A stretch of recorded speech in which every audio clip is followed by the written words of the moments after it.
After a year of brutal fighting with thousands of civilians killed, millions displaced, President Joe Biden is returning to Poland to mark the first anniversary of Russia's invasion of Ukraine. The President of the United States. The president will give a speech outside the royal castle in Warsaw, the same place he sought to rally the world's democracies in March 2022, 1 month after the war began.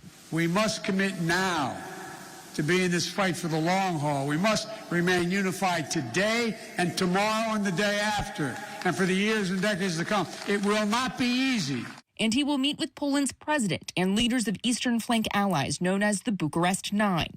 The White House says President Biden will thank Poland for its support and remind the world of the need to stand with Ukraine. Now, this is an important trip for the president, and it comes at an important moment.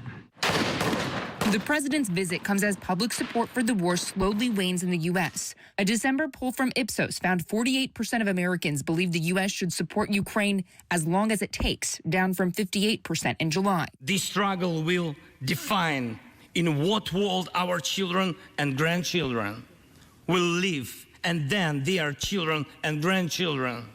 It will define whether it will be a democracy of Ukrainians and for Americans.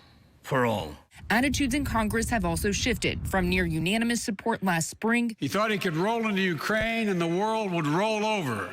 Instead, he met with a wall of strength he never anticipated or imagined. He met the Ukrainian people.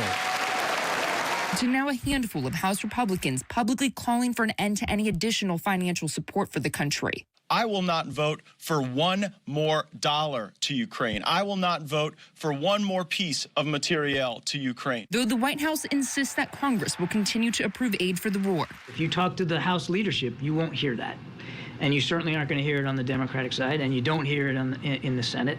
There has been terrific bipartisan support through the entire year. So far, the U.S. has committed at least $45 billion in economic, humanitarian, and security assistance, including a Patriot battery, Abrams tanks, and training. The invasion also prompted NATO to bolster its eastern flank, with the U.S. adding forces to Europe. But as Ukraine heads into a second year of war, President Biden faces the task of convincing Americans that the stakes extend well beyond Eastern Europe. Will we stand for the defense of democracy?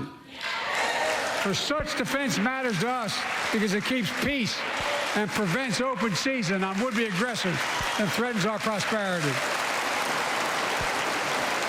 1 year later, we know the answer. Yes, we would, and we did.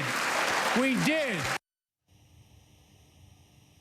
And while the Biden administration has really focused on supporting Ukraine and NATO, it's also important to note their warnings about support for Russia. Over the weekend, Secretary of State Antony Blinken sharing concerns that China is considering providing lethal aid, including weapons to Russia, and reiterating the serious consequences if that were to happen.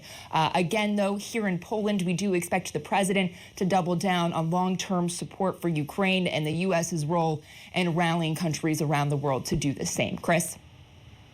Scripps News' Haley Bull reporting live in Poland this morning. Haley, thank you.